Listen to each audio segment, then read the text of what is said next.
Hello everyone, welcome back to the latest lecture session. Let's look at what we were discussing in the previous session. We were discussing about the quality of wastewater and the relevant parameters that we are typically concerned with, right? Let's have a quick recap. We were primarily concerned with four major parameters. In the context of organics, we say or we try to understand them or measure them in terms of oxygen demanding materials. So, biochemical oxygen demand typically over a 5-day period, and the chemical test COD, chemical oxygen demand, typically takes 2 hours to 3 hours, right, including setup time it takes 3 hours. So, nutrients, we were concerned with nitrogen and phosphorus, right. Why is this? Why were we concerned with nitrogen and phosphorus? I guess we were talking about issues with respect to algal bloom, and I believe we looked at that in relatively greater detail, right. And as I mentioned, or as we discussed, in inland surface waters, phosphorus is typically the limiting nutrient. In oceans and such, it's typically nitrogen. And in that context, we saw how nitrogen can be bound to organic compounds, right. Amines and such, proteins and so on and so forth are the sources.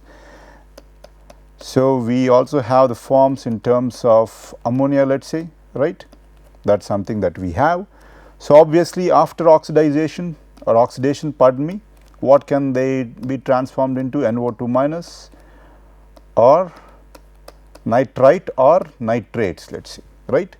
So, one aspect to note is that nitrates are regulated compounds in drinking water, as in if I take in nitrates at a concentration greater than the threshold that is mentioned in the relevant standard for a given period of time, I will observe adverse effects in my body or in my health.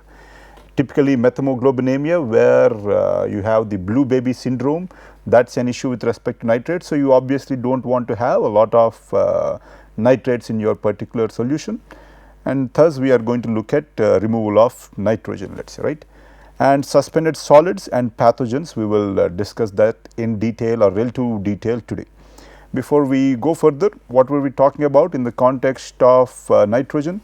We talk about ammonia or total ammonical nitrogen, let us say, typically expressed as N, units are typically as N in milligrams per liter typically, and then the oxidized forms nitrite and nitrate, depending on the source and more importantly depending upon the time available. You might have a combination or typically will have a combination of both this reduced forms and oxidized forms of nitrogen. Obviously, if oxidized forms of nitrogen are predominating, that can mean that the waste has been around for quite some time, and the degradation or oxidation has been taken place or has been occurring, right. And then obviously, we have the total inorganic nitrogen, as the name indicates, it is inorganic, that is why you do not have any organic content, as in no C, let us say, no carbon. So, we have the relevant inorganic nitrogen, and then total Kjeldahl nitrogen, which is going to measure the organic N, right, organic N, and then the reduced forms of nitrogen, and then organic nitrogen too. But how do you differentiate between total Kjeldahl nitrogen and organic nitrogen? Both depend on the Kjeldahl method, but in the measurement of organic nitrogen, we try to remove the ammonia from the relevant solution, typically by boiling, let us say, and allowing for change in phase. Obviously, you need to look at the pH too, right. And another aspect to note is that to convert or not note, to look at is that when we are trying to look at organic nitrogen, we then digest this particular organic N, right. It is bound to the organic compounds. You want to break these particular bonds, and you typically look at digestion by applying acids and maybe some heat, let us say, right. So, that is something to keep in mind. Typically, we are concerned with TKN, let us say, right, TKN. And then I believe we were looking at phosphorus. In the context of phosphorus, we looked at the 3 aspects, right, but typically we looked at orthophosphates as being of primary interest to us, right, as in H2PO4 minus, HPO4 2 minus, PO4 3 minus and such, right. Why is that? Because they are easily soluble or very soluble and easily relatively more reactive, as in the relevant bacteria can make use of these relatively soluble compounds relatively easily. And what are the other forms? I guess we have polyphosphates, where we have, what do we say, more than one phosphorus and such, and then the organically bound phosphates, but these are relatively less soluble and also relatively slow to hydrolyze and thus be degraded or be used, I guess, by the microorganisms. That is something to keep in mind, right. Nitrogen and phosphorus. And then we are going to look at suspended solids now, right. But why do I care about suspended solids? Well, if I am having bigger particles, let us say, which are suspended and such, that by itself can create issues in my system, or even aquatic system. They can, aquatic ecosystem, they can interfere in the, or be deposited on the gills of the fish and such. You will have such issues, and obviously digestive tract issues. Another aspect is that these suspended matter, the matter or particles suspended in the water, right, they are going to act as possible carriers or sites for microbial growth or even virus, let us say, right. So, you do not want to have what we say surfaces where the microbes can grow on, but if you have a lot of suspended solids, that is one particular aspect to be concerned about, right, growth of microbes, let us say. And let us look at how it is that we are going to what do we say, measure this suspended solids or different solids, let us say. Why just talk about suspended solids? Though I am talking about suspended solids here, we are going to look at solids and then suspended solids. Let us move on. So, here we have the sample, right. One aspect is the settlable solids. We have an Imhoff cone, right, something like this, and after a particular time you will see up to a particular depth how much has settled. So, settleable solids, as in within a reasonable period of time, how many solids can be, or how much of the solids can be removed from your water by gravity itself, right, that is settleable solids. And if I am not just concerned about settleable solids and I want to look at the total solids, obviously, right, what do? I am going to evaporate it, put it in an incubator or oven at around 100 or 105 degrees centigrade, right, and then I am going to evaporate it, right, and I will get the total solids in that particular beaker, right. I will weigh the beaker before and after, and I will get the relevant concentration, not concentration, pardon me, mass, and then you know the volume of water you used. So, you will get mass per volume, right, mass per volume, and you will be able to get your relevant total solids, right. TS is for total solids. And then if I want to dig deeper, which is what we are always concerned about, at least in this course or in wastewater treatment, I want to look at suspended solids and dissolved solids. Why is that? Well, I guess it is because different unit process tackle different kinds of solids. Total suspended solids, let us say, are typically going to be removed during primary treatment. Dissolved solids typically during your biological process, where the bacteria are going to try to degrade your dissolved solids, right. So, we need to be able to understand the relevant variables to be able to design for our wastewater treatment plant. So, suspended solids, let us see how you will get it. So, obviously, we are talking about suspended, right. So, you need to filter it through a particular glass fiber filter.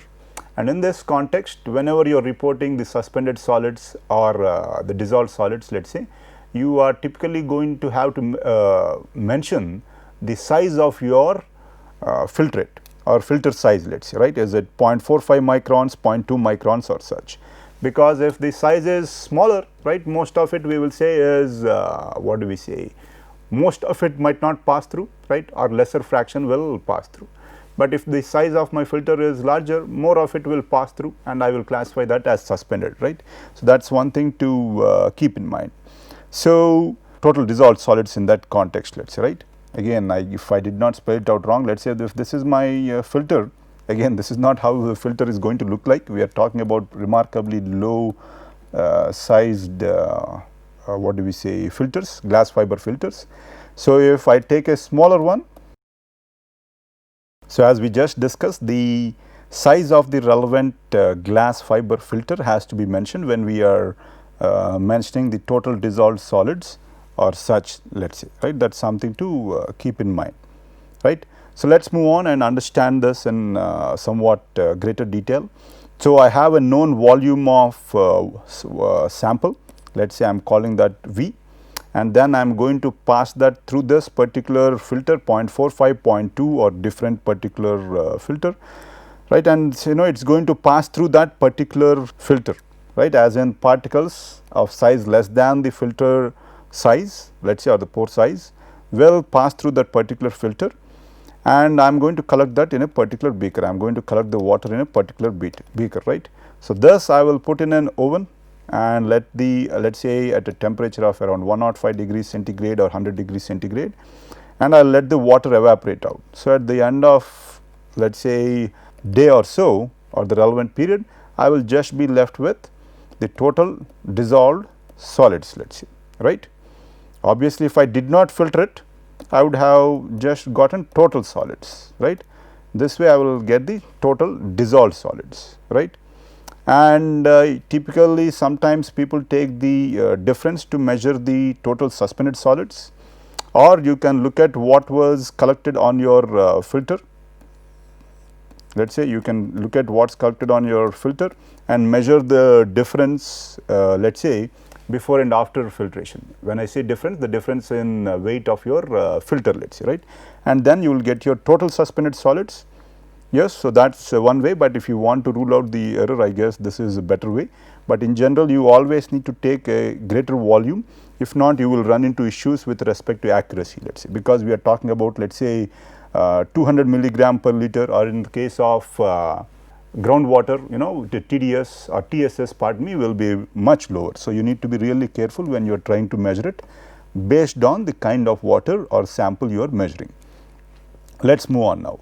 So, I am done with dissolved solids and suspended solids. Now, we are going to look at the organic content in my particular sample, which I am going to say is going to be measured by putting the sample in a muffle furnace at around 550 degrees centigrade for a given period of time. So, that is what I have, muffle furnace or muffle oven, let us say.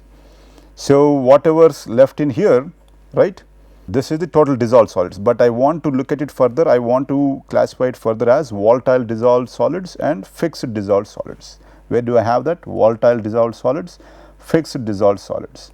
So, volatile dissolved solids, they more or less mean the organic content, that is what it is, that is what we are trying to measure when we say it is volatile dissolved solids. So, when I increase the temperature and maintain it at 550 degrees centigrade, so most of it is going to, what we say, I should not use the term burn, but you understand what I am trying to say out here, right. So, the organic content is not going to be out there, and that difference will be the volatile dissolved solids.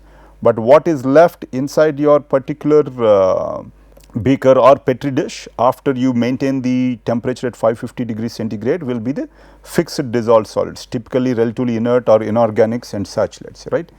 That is one particular aspect. Similarly, for the suspended solids also, you can measure the volatile and the fixed suspended solids, right.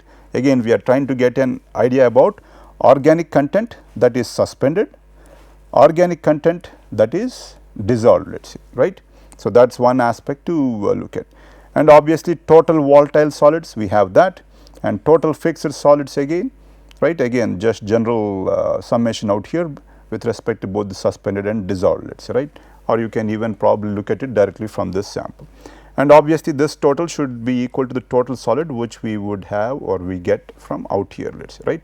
So, again, why are we looking at suspended solids, dissolved solids, and again volatile solids and fixed solids and such, because each unit process is going to look at removal of certain kind of what do we say, material or such, let us say. For example, primary treatment, we are looking at removal of suspended solids, right, or settlable solids. If not, we will add a coagulant and then let them flocculate and then settle down by gravity, right. So, we are going to look at suspended solids in that context. And again, in the context of biological treatment, my major focus is going to be on the dissolved organics, let us say, right. I am going to try to remove the dissolved organic content. So, thus I need to be able to measure the different variables that we just listed out here.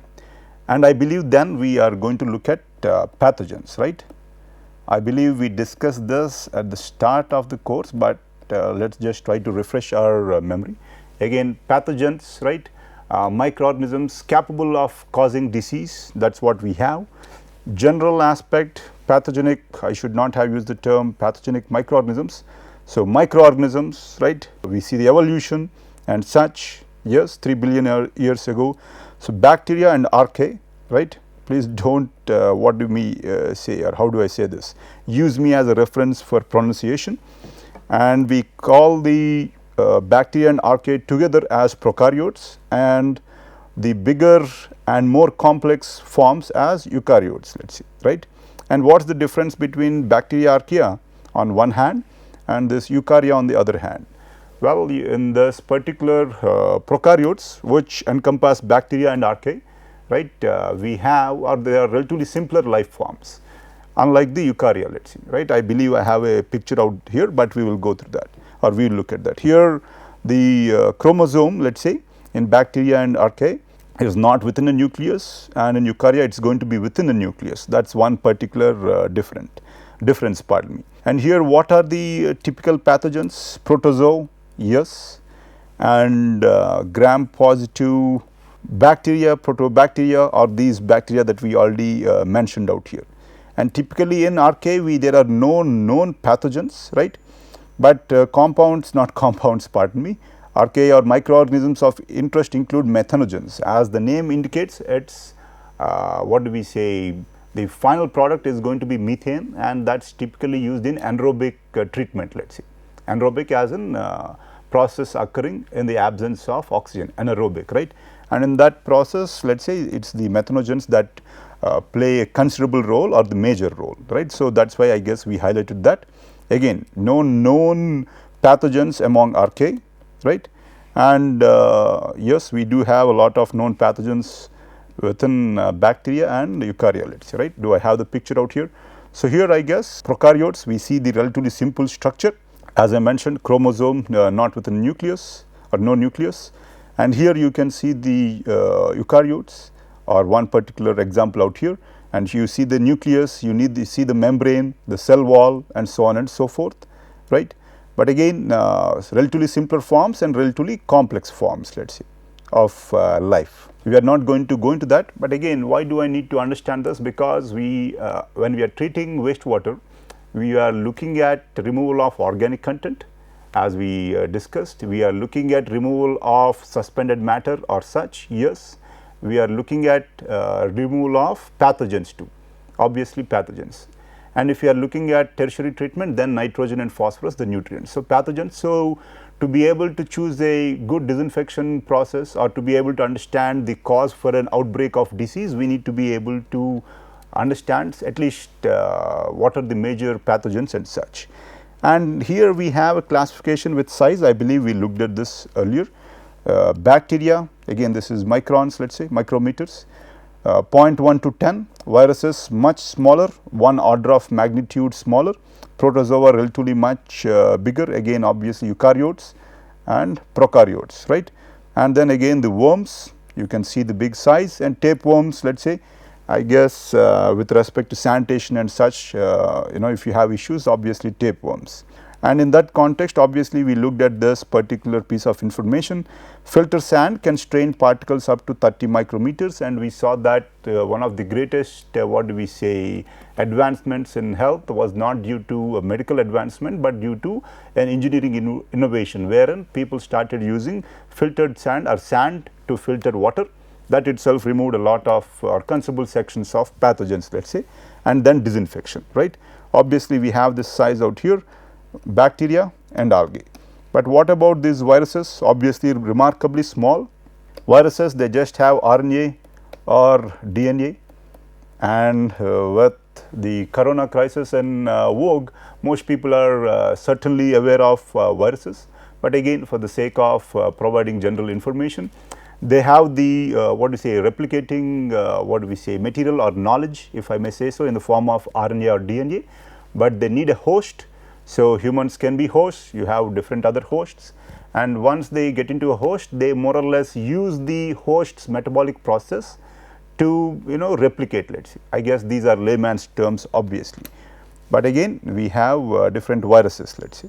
But again, typically with conventional filtration, as you see, we can look at removal of most of the bacteria or consumable section of bacteria and what do we say, eukaryotes, let's say, right, but not the viruses. Let's move on. Until now we discussed or looked at quality, right, and then for example, I need to choose what kind of process and such. I am going to look at quality, let's say.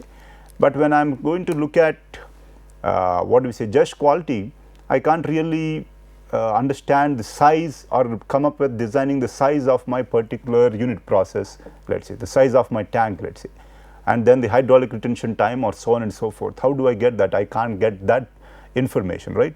So, for that obviously I need to understand the quantity of wastewater that is coming in and the variation of this particular quantity with what we say, time, either day, hour or year, let's say, right. So, that is something to keep in mind. In general, I came to know that, or I know rather, that for wastewater, sewage treatment plants in general, we look at a design period for 30 years. So, you are going to look at what do we say, forecasting the population for that relevant area, and then you will get the design what do we say, flow rate or such.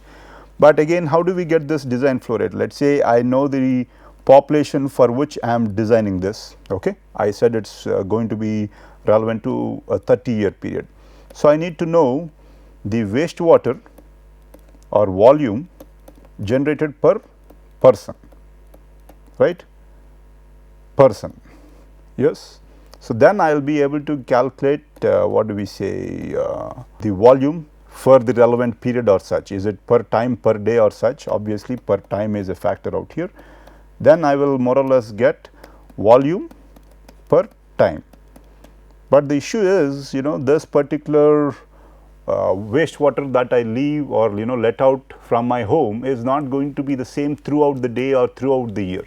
It depends on the relevant season. People with the garden, obviously you will have much more water usage, people without it relatively lesser, people with what do we say, water closets, large volume of flushing, people with Indian style restrooms or bathrooms, relatively lesser volume or usage, let us say. And then again, depending on class, let us say, you are going to have different what do we say, levels of water usage. So, obviously it is going to be dependent upon, or the wastewater generation is going to be dependent upon the population, the kind of population, right, and the population too. We will look at why soon, I guess. So, we are going to look at quantity. In that context, I believe we already looked at this. So, this is one graph. Again, please note that this is from the US, but long ago, but again it is pretty reflective. But I guess at that time people were waking up way early, but I am assuming that in India it is going to shift to the right, the graph is going to shift to the right. So, you see that the wastewater generated, let us say, which is this dotted line, more or less is in line with the water that is being consumed, right. Typically in India we assume that its wastewater generated is around 85% of the water that is being consumed, at least in India. But here obviously with habits we see that in the morning, right, the flow rate is higher, right. We have here its units of gallons per day, 1 gallon is 3.7 liters, and then during work day and such relatively less, and again in the evenings it picks up a bit, in the late night and such relatively nil, and then it again increases remarkably, right. So, these are the aspects obviously you need to take into account or understand when designing your wastewater treatment plant. For example, I can't just design for this particular flow rate, right. It is going to be uneconomical, right, and also even difficult to operate. But if I choose a remarkably low value, obviously during this high flow what do we say, time periods, I am going to face an issue, right. So, you are going to typically look at the average while also looking at the peak factor, right. So, peak factor. But in India people really do not look at peak factor, they look at average annual what do we say, flow rates or such, or expected flow rates. But where we see that, or the data indicates that there is considerable variation, and if you want to build a wastewater treatment plant that is relatively more functional and relatively more effective, it's always better to gather the local data if possible and then design your wastewater treatment plant. Let's see. I believe I have some more data out here. Okay. So, here we have time in days out here and flow rate measured at wastewater treatment plant on the y axis, right, flow rate. So, different days. So, here we have our particular what do we say, domestic and industrial flow, right, that is the what you see out here, let us see. And we see that the minimum is always greater than 0. Well, that is because of infiltration as in steady inflow, let us see. But if the groundwater table is less, or at least in a developing country like India, chances of infiltration can be relatively less though, at least in Indian context, let us say, right. So, that is something to keep in mind. And then what do we have? Let us say we have a rainfall period out here. Obviously, or mostly in India you have open sewers, only now are we going for underground sewers and such. In India we have combined sewer networks, let us say, right, both for the stormwater and for your sewerage, right, domestic sewage. So, a lot of the runoff from the rainfall or rainfall events typically ends up in your wastewater treatment plants, let us say. So, that is why you see that just after this rainfall period you see a considerable spike in your flow into the wastewater treatment plant, and typically all this waste is relatively diluted. So, typically people just let it flow out if the concentrations are within the thresholds, let us say, right. And what do we have? These we classify as direct flow coming into the relevant drains, let us say, right. Obviously, general information out here. So, total recorded wastewater, estimated or measured bypass flow or overflow, let us say. So, that is a different aspect, let us say. And then normal dry weather pattern recorded before rainfall, but that is not reached immediately even after the rainfall event. Why? I guess you have delayed inflows, but in the context of India with respect to your high what do we say built up area and such, we will not have a lot of delayed inflow, but yes, you will have some delayed inflow. And then after some days or such, again the flow rate is going to come back to normal. But obviously in India, unlike in other countries, we have what do we say considerable rainfall during a short period of the year.